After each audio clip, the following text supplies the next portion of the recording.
Aku pemuja Rick Riordan dan buku-bukunya Rick Riordan Present hampir DNF bukunya. I know, shocking.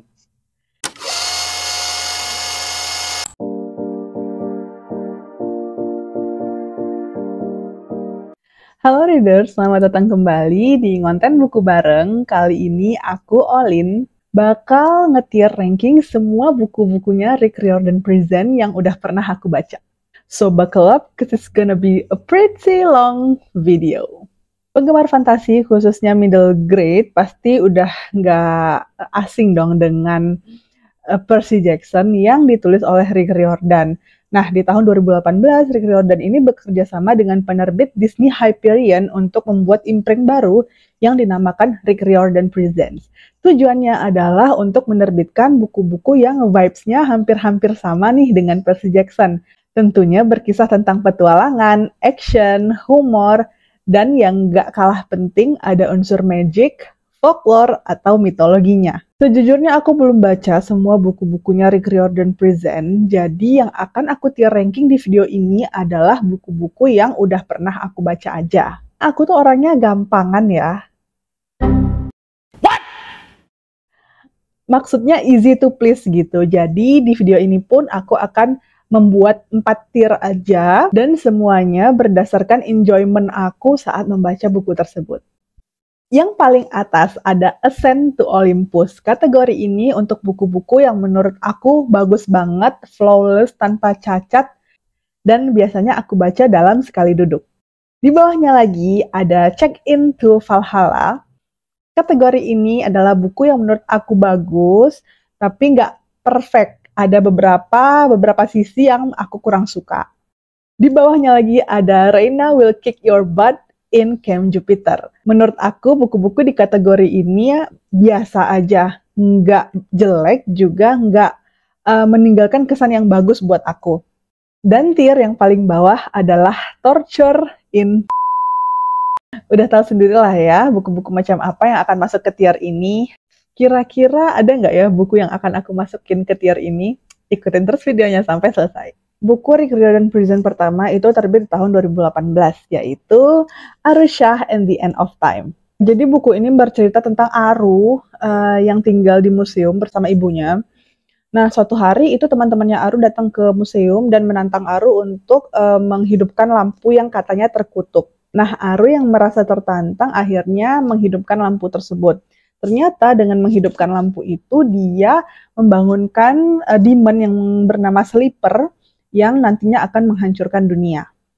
Nah, untuk menyelamatkan dunia dari kehancuran, Aru berpetualang ke dunia para dewa bersama teman barunya yaitu Minnie dan seekor burung yang bisa bicara. Buku ini penuh dengan petualangan yang super menegangkan, tapi juga kocak. Bayangin kamu berpetualang dengan anak yang germofobik dan burung yang bisanya cuma komentar. Di buku ini kita dikenalkan oleh mitologi Hindu yang jujurly sangat membingungkan sih bagi aku, apalagi aku yang sama sekali nggak tahu mitologi Hindu sebelumnya. Setelah membaca buku ini, kita juga diperkenalkan dengan adat dan kebudayaan India, walaupun sebenarnya di buku ini settingnya nggak di India. Aku suka buku pertamanya ini, walaupun nggak terlalu amazed ya, karena aku agak bermasalah dengan pace-nya. Di awal-awal itu pace-nya lambat banget, dan di akhir-akhir itu terlalu cepat, sehingga menurut aku agak membingungkan. Jadi mungkin buku ini akan aku masukin ke Hotel Valhalla. Nah, buku keduanya adalah Arusha and the Song of Death. Menurut aku buku keduanya ini jauh lebih enjoyable dibandingkan buku pertamanya. Karena walaupun pace-nya cepat, tapi petualangannya itu sangat menegangkan. Jadi aku tuh nggak sadar, tahu-tahu ternyata udah mau habis gitu. Dan di buku ini aku udah mulai familiar dengan istilah-istilah mitologinya. Dan juga ada beberapa tokoh yang dikenalkan di dalam buku ini yang membuat petualangan Aru ini jadi makin kocak. Menurut aku, karena buku ini lebih menyenangkan untuk dibaca dibandingkan buku pertamanya, jadi aku masukin ke Olympus. Buku ketiganya ada Arusha and the Tree of Wishes. Di sini pace-nya juga sama sih, cepat. Adventure-nya juga tetap menarik untuk diikuti. Um, aku suka banget sama karakter development-nya Aru, karena di buku pertama dan kedua itu Aru tuh masih menyebalkan ya kalau menurut aku, dan di buku ketiganya ini dia malah jadi relatable buat aku. Terus aku juga suka relationship development Aru dan teman-teman barunya. Di sini juga udah mulai kebuka rahasia-rahasia dari para tokoh-tokohnya. Jadi aku excited banget buat baca buku ini. Um, aku bingung nih mau masukin ke Olympus atau Valhalla. Tapi kayaknya sementara di Valhalla dulu deh. Harusnya ini udah tamat sampai buku kelima. Aku udah punya buku keempat dan buku kelimanya. Tapi yang kelimanya bahkan masih disegel. Yang keempatnya juga aku belum baca. Jadi belum bisa aku masukin ke tier ranking yang kali ini. Seri kedua dari Rick Riordan Presents adalah The Storm Runner. Buku ini terinspirasi dari Mayan Mythology, dan aku namatin buku ini dalam sekali duduk. Literally, aku mulai baca dari halaman pertama sampai halaman ke berapa nih? Ke 400 itu dalam sekali duduk. Aku hanya menghabiskan waktu 4 jam untuk membaca buku ini.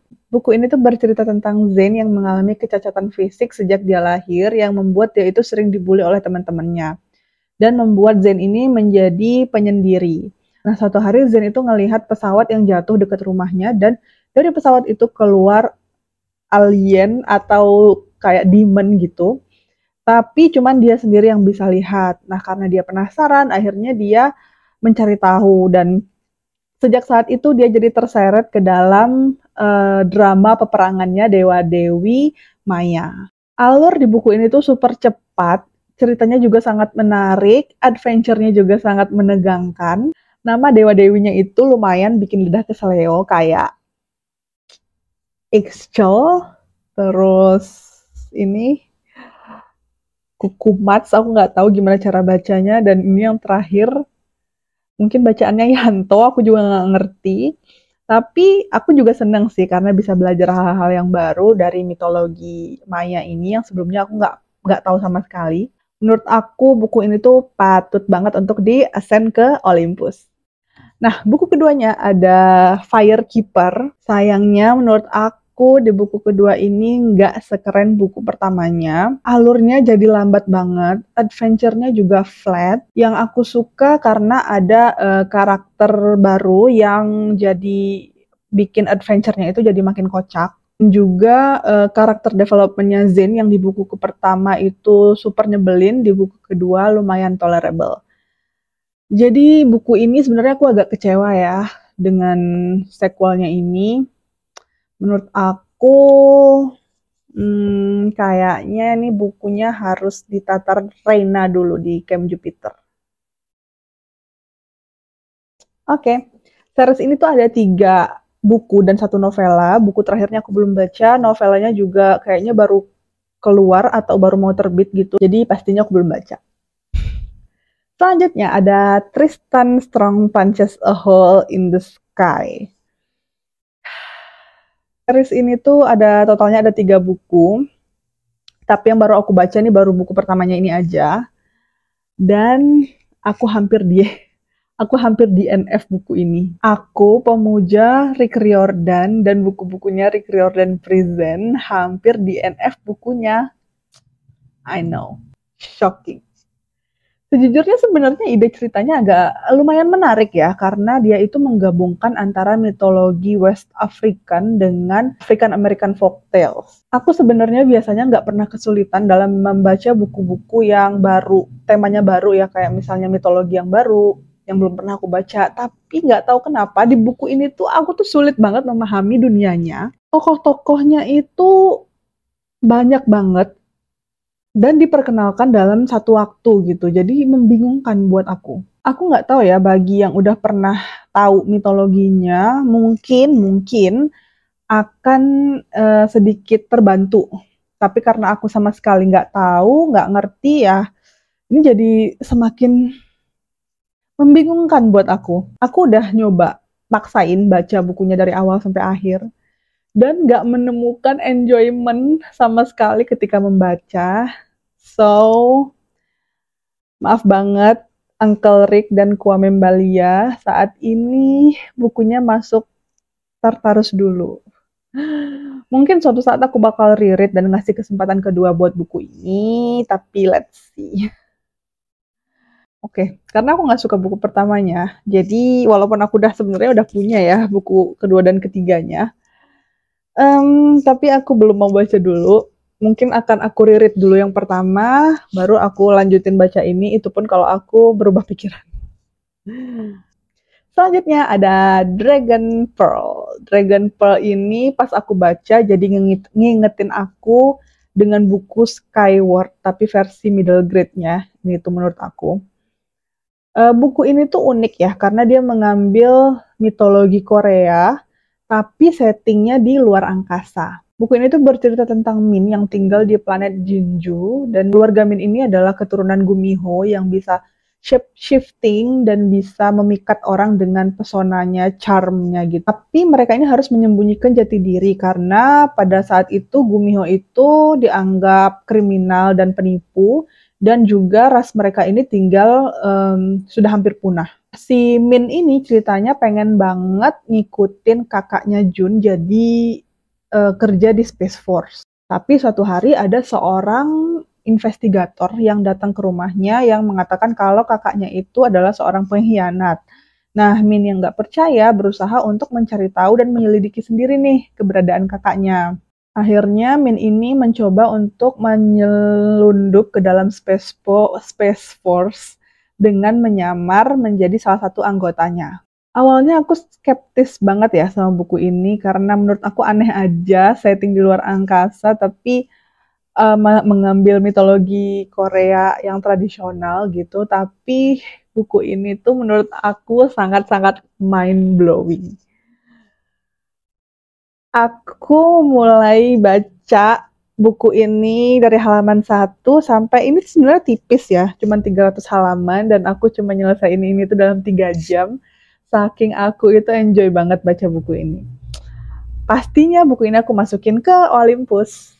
Buku keduanya adalah Tiger Honor. Aku nyelesain buku Dragon Pearl, aku tuh sedih karena berpisah dengan kru-kru dari Space Force itu. Karena Dragon Pearl itu memang rencananya akan dibuat cuma stand alone ya. Jadi pas keluar kabarnya kalau akan dibikin sequel, aku tuh excited banget. Nah, setelah aku baca Tiger Honor ini dan aku merasa sangat-sangat kecewa. Buku keduanya ini itu dari POV yang sama sekali berbeda. Ini tuh tentang Hwan, yaitu salah satu kadet Space Force.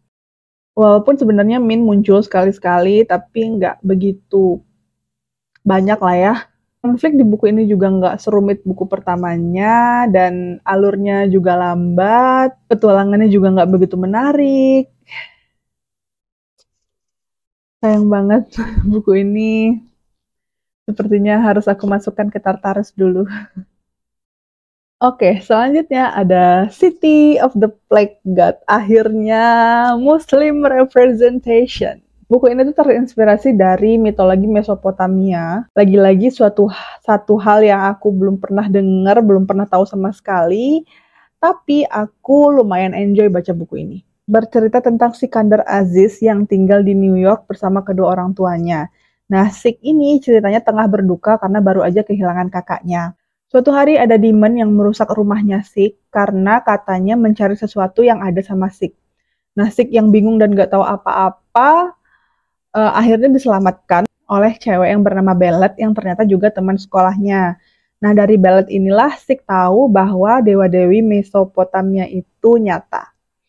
Sejujurnya aku bingung dengan konsepnya, karena kan ini Sik itu agamanya Islam ya. Dan menurut aku kontradiktif aja gitu. Dia agamanya Islam dan ada dewa-dewi Mesopotamia. Tapi ternyata Sik itu mengalami kebingungan yang sama aku, dan untungnya di buku ini tuh dijelaskan mengenai konsepnya. Jadi ya walaupun agak nggak masuk akal, tapi masih bisalah aku terima. Aku suka banget sama petualangannya, gaya penulisannya juga asik, tapi menurut aku pace-nya agak lambat dan di beberapa tempat terkesan membosankan. Jadi ini aku masukin ke Hotel Valhalla. Selanjutnya ada Pahwa and the Soul Stealer. Jadi buku ini tuh bercerita tentang Hmong mythology. Nggak salah itu salah satu suku Chinese Taiwanese. Correct me if I'm wrong, tapi kayaknya benar. Jadi ceritanya Pahwa ini dari kecil udah bisa ngelihat spirit hantu gitu. Tapi nggak ada yang percaya. Nah, suatu hari pas pulang sekolah, Pahwa ini diajakin teman-temannya nongkrong di jembatan. Dan di jembatan itu dia ngelihat hantu anak kecil yang seumuran sama dia. Hantu itu kayak ngerasa terganggu gitu, sehingga dia ngikutin Pahwa sampai pulang. Dan dia itu mencuri soul adiknya Pahwa. Nah, petualangan Pahwa untuk mencari soul adiknya pun dimulai. Aku suka ide ceritanya Pahwa ini. Jadi ceritanya dia itu temenan sama spirit kucing. Dari kecil spirit kucing itu udah nemenin dia. Dan menurut aku friendship ini tuh sangat menarik dan heartwarming sih menurut aku. Dan kucing ini yang dinamakan Mif itu kocak banget. Jadi aku seru banget sih ngebaca dialog-dialog antara Pahwa sama si Mif ini. Yang nggak aku suka dari bukunya, alurnya sangat-sangat lambat dan banyak info dump yang bikin bosen. Buat aku sih buku ini tuh nggak jelek ya, tapi nggak meninggalkan kesan yang bagus juga. Jadi ya sorry Pahwa, kamu harus ditatar dulu sama Reina di Camp Jupiter ya. Selanjutnya ada Paula Santiago and the River of Tears. Let me tell you guys, this book is lagi-lagi buku RRP yang aku tamatkan dalam sekali duduk.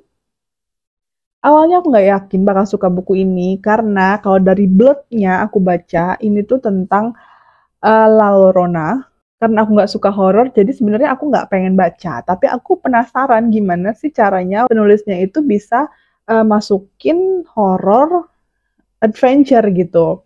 Akhirnya aku memberanikan diri untuk baca buku ini, dan ternyata I'm hooked guys. Pemeran utama di buku ini adalah Paula, yang dia itu tergila-gila banget sama sains. Menurut dia itu semua hal itu bisa dijelaskan dengan sains. Nah, suatu hari temannya Paula ini yang bernama Emma hilang. Paula beserta sahabatnya Dante mencari tahu sendiri tentang keberadaan Emma. Hal ini malah menuntun mereka ke dunia supernatural. Cara penulisnya mengenalkan tentang mitologi, apa sih ini ya, mitologi Spanish atau Hispanic gitu.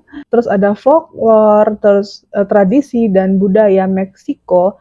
Menurut aku tuh smooth banget, nggak info dump, dan ngalir aja gitu sih menurut aku. Walaupun petualangannya menegangkan, tapi buku ini tuh super kocak. Jadi Paula dan Dante itu kayak sahabat yang lucu banget menurut aku.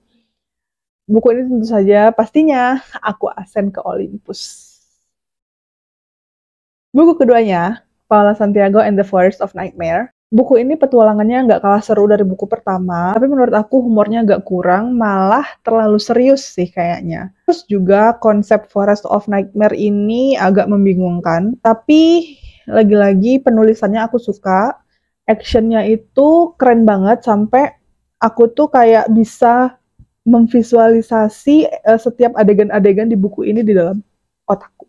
Dan serunya lagi, twist di akhir buku ini tuh nggak disangka-sangka dan bikin aku speechless banget.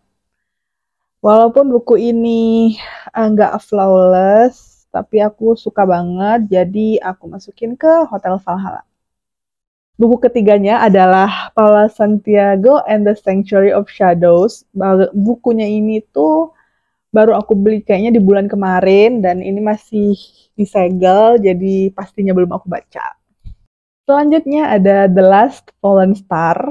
Ini lagi-lagi dari mitologi Korea yang berkisah tentang Riley. Riley ini adalah seorang yatim piatu yang diadopsi oleh keluarga penyihir. Riley ini iri dengan kemampuan healing keluarganya. Kemudian Hattie, kakak angkatnya Riley, sekongkol sama Riley untuk menjalankan ritual berbahaya untuk memanggil Magohalmi, semacam Tuhannya mereka gitu, biar Riley ini diberikan kekuatan healing juga. Tapi tentu saja ritual itu malah jadi musibah. Hattie diambil soul-nya dan dikirim ke spirit realm, dan Riley harus mencari cara agar Soul Hattie itu bisa kembali lagi. Sumpah world building di buku ini itu keren banget, parah.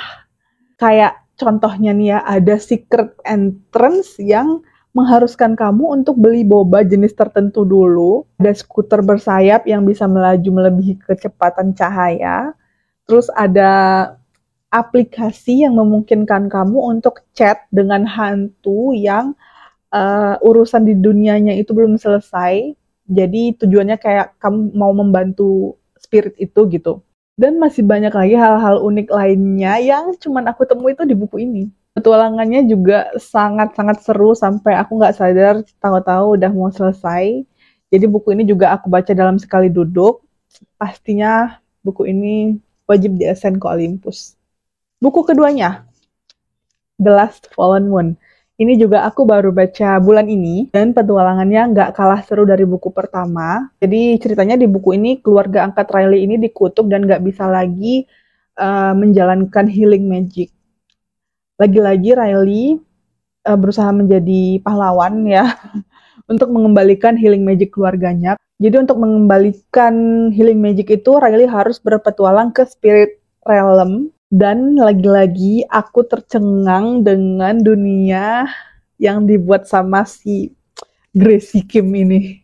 Spirit Realm-nya itu dideskripsikan dengan sangat vivid. Jadi aku tuh bisa ngebayangin gitu, oh Spirit Realm itu tuh kayak gini gitu. Dan itu tuh kreatif banget menurut aku, original dan kreatif. Petualangannya sangat menarik sekali untuk diikuti. Jadi untuk pertama kalinya aku masukin semua buku di seri yang sama ke Olympus. Nah, itu dia semua buku Rick Riordan Presents yang udah aku baca. Gimana menurut kalian dari buku-buku yang aku sebutin tadi, ada yang masuk ke wishlist kalian nggak? Atau kalau kalian juga penggemarnya Rick Riordan Presents, buku apa sih yang menurut kamu bisa di-assign ke Olympus? Boleh share di kolom komentar ya. Terima kasih bagi kalian yang udah nonton video yang super panjang ini sampai selesai. Sampai jumpa minggu depan. Happy reading!